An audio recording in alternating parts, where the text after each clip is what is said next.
What is up, my dudes and my dudettes?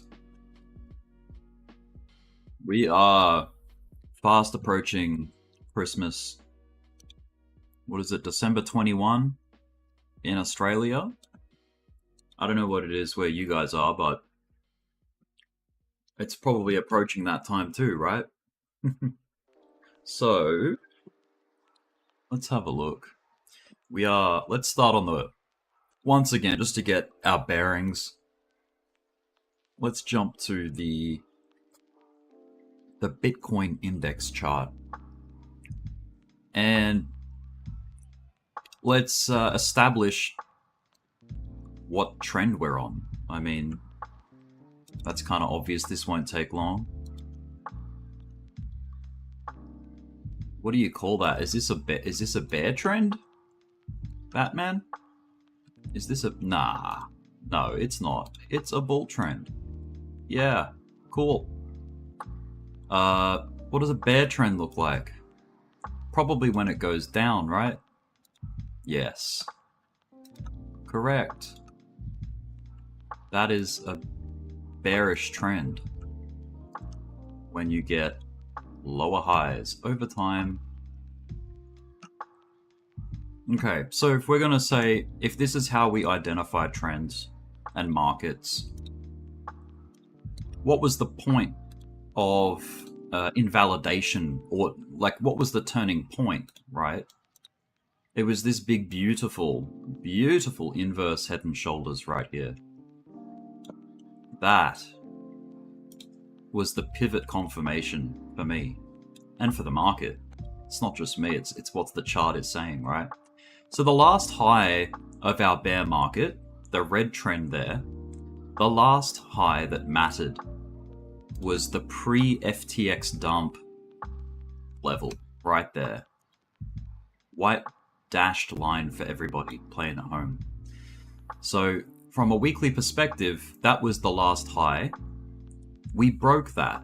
Where did we break it, you ask? Right here. Right there. When price got above the dashed line. Not only did it get above it, it back tested it on the weekly. Look at that. We got a tweezer bottom. So basically two candles that line up, close and open. Tweezer bottom, bang. A back test of that as support. That should have been the green light, you know. This was our go time, you know. We are on. We had an attempt to break the character of the market back down to a downtrend on this wick. This wick here broke that support. It actually did. We lost that level momentarily, but it was bought up quite quickly.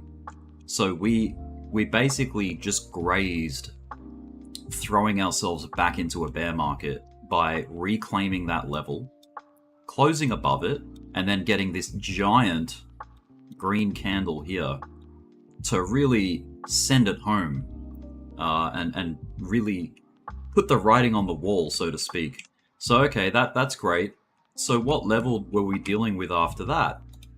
What was the last pivot point, pivot high? It was this one here. And what did we do? We back tested it not only once but twice in a very big way. $25,000. Right there. And here we are today. What would break this weekly time frame market structure? What would break it? To break a downtrend, you need to get lower than your previous low. So what were our previous lows? Arguably these down here. $25,000 is how low. That's how much room we have to travel from current price all the way down until we lose structure to the downside. And this is the macro, guys. This ain't the hourly chart. This is the macro time frame.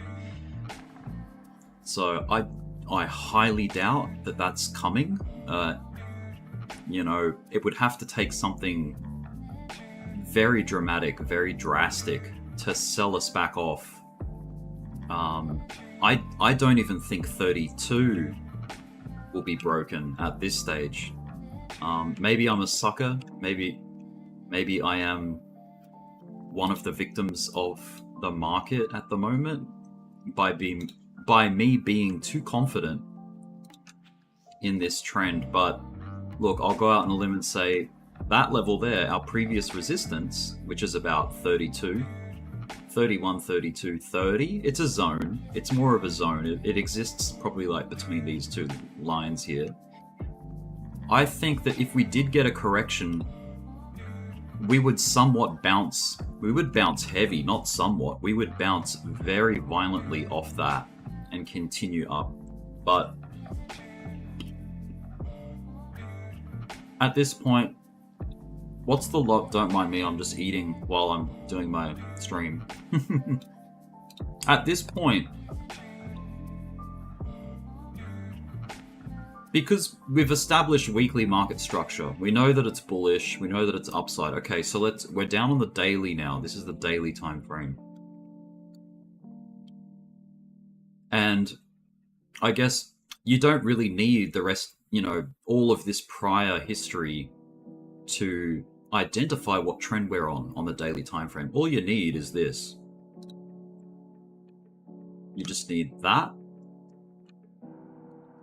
Maybe that, if you want to get real picky. It's really hard with this trend because there's not much pull down, which tells you one thing: it's extremely bullish, right? You have that, and look, I'm just gonna cut it all the way up to here, pull it down to here, and here we are today, just trying to bust out of this range that we're currently in. Now, the reason I say range, let me delete that old one. The reason I say range is because we haven't yet broken the previous high or the previous low. So we are in a range. We are range bound in that box right there. Your bias for direction should always be to trend. As a trader, you don't want to bet against a trend. Your chances of being correct are unfavorable. You may get lucky and say, this may become the pivot, but there is no confirmation of that structurally, So this is not the pivot. This is not the top until proven otherwise. So for this time frame, for the daily, and say like the 4 hour, we would need to get lower than this point here to call this a major pivot point, right? Much the same as this was the pivot of the lower time frame, when this trend got lower than the previous low and got a series of lower highs, and we lost a whole bunch of support and had to come all the way back down to where we started over here to retest the $25,000 level. So that only happened. We could not call that the pivot or the top of the time until we lost this line of support. So this is when it was confirmed, right here. Right here. So anyone telling you that we're due to come down, they're taking a punt. They're guessing. They don't know. Nobody knows. We don't know. All we know is the candles that appear on the chart already. That is what is confirmed. That is confirmed. That's reality. So, get with the program. We are bullish.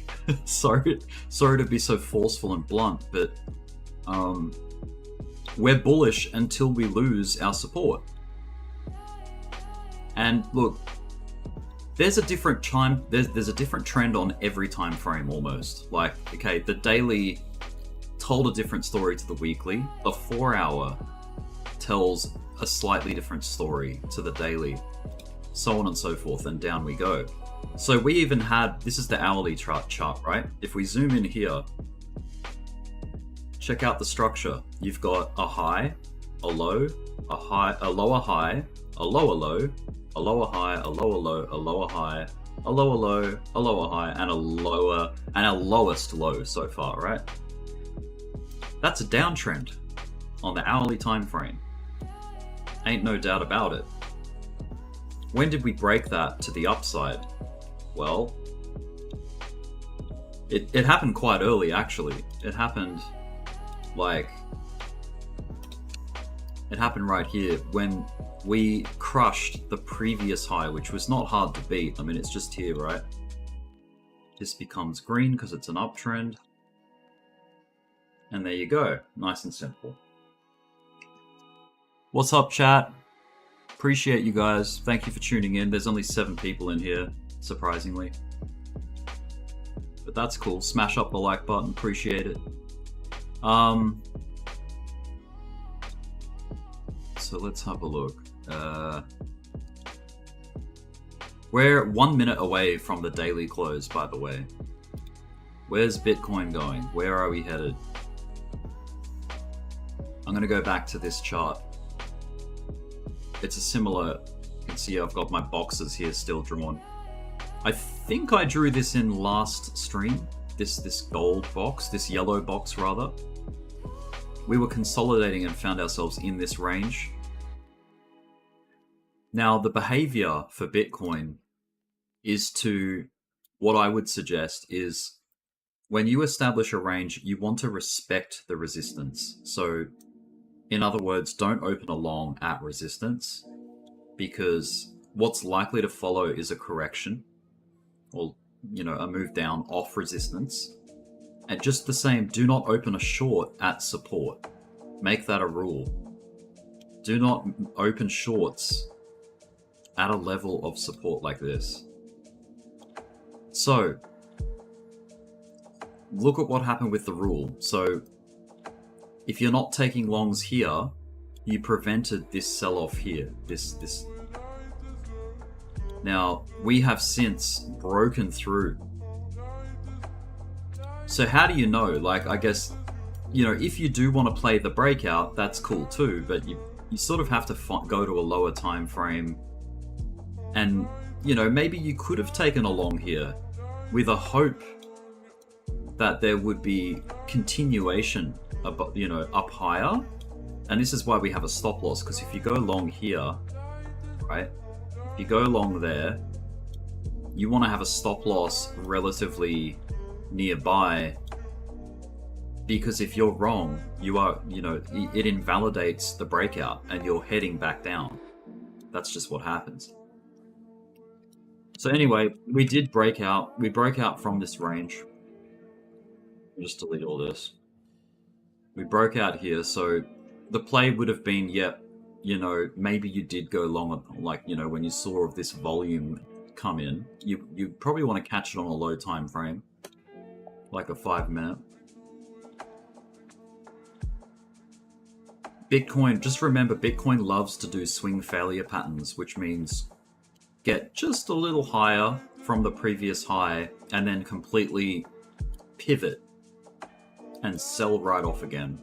Same on the buy side, like there'll be a low that everyone's looking at right over here, right?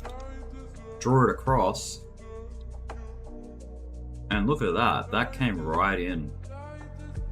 Was it a swing fail? Yeah, look at that, it did. It got lower than that point. But if you're trying to front run, if you're trying to like say, oh yep, no, we've broken the support, go, you know, go short,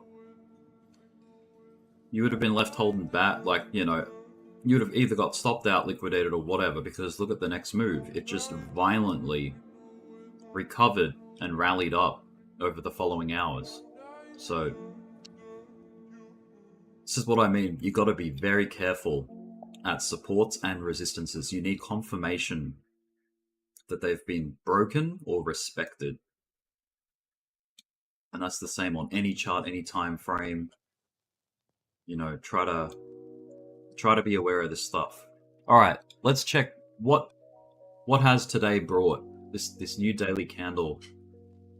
I know Solana had a tremendous day. Let's go out to like the daily chart.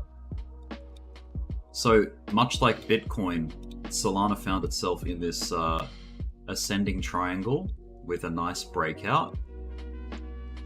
Sadly, because Bitcoin corrected 10%, so did Solana. Felt the pain as well, came down, but ever since then it's maintained higher lows since then. You can see each wick here on each of these push downs has been higher than the previous dramatic push down. So we've had this like rising support, this ascending support on Solana. And now we've busted through that $80 level. Such a key level for Solana. I'll show you why. I'll zoom out. If I zoom out and we go left, look at this. So the dotted yellow line, I think you can probably see why I'm calling it significant. It's because of the resistance that was found over here, all the way back in 2021. The support that it provided here, here, and here. Not the cleanest of like tests, but it was there. This was an sort of like an inverse head and shoulders almost, really. And then we got that really nice push up to like, what was it, $143, something like that. So yeah, targets for Solana. If we can really comfortably break through this $80 level, I still think that the 382 is on the cards. That is the next key level on the retracement for Solana, back to all-time highs from the bear market low. This would be the next checkpoint, if you will. $103.96, so basically $104. From here, even from here, that's a great move. Like,